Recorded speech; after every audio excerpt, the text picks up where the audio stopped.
Video for me this week is going to be relatively short. Now that's because I'm just going to cover one small part of the subject matter that you're going to be covering this week, and that is demographics. There's going to be another video, it's a little over 11 minutes long, by someone else, and it is going to talk about the culture and political culture of the state, as well as a short clip over population growth, because the state has seen over 500,000 people come into it within just the last year. That's pretty impressive. Another thing that I want to address is I know that in some of these videos, the video and my voice aren't exactly syncing up.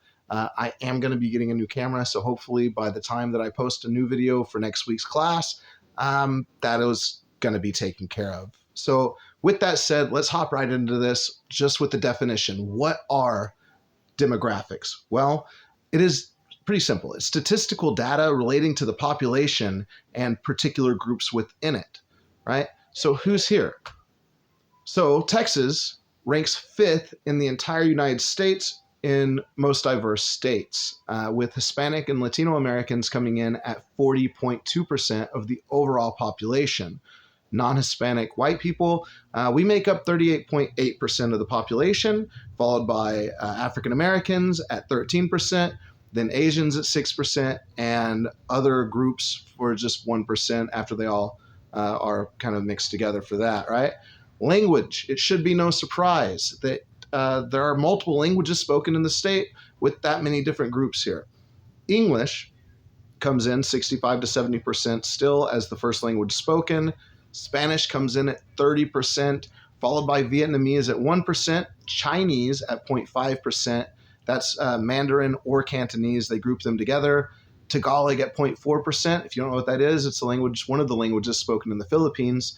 And then obviously some other languages as well that are all spoken here. And it should be no surprise that with all that, 20% of the population of Texas is actually bilingual, meaning they can speak more than one language. The majority of that 20%, it's English and Spanish. As far as age goes within the state, 25% of the state is under 18 years old.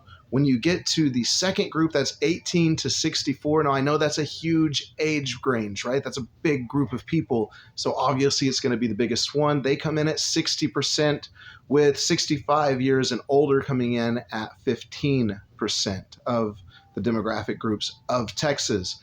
Now, as far as men and women goes, it's basically equal. Men make up 49.7% of the state, while women make up 50.3%. So it's almost 1-to-1. Not quite, but it's very, very close. So with that information and the information you're going to get from watching the other videos and from reading your chapter, you're obviously going to do the quiz and then your discussion board. Now, your discussion board topic for this week is kind of interesting. It is, with changing demographics and growing population, what do you think the future of Texas politics looks like?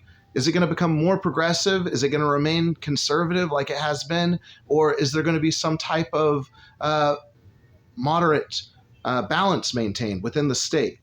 Also, what issues do you think that the state and its politics are going to face within the next decade?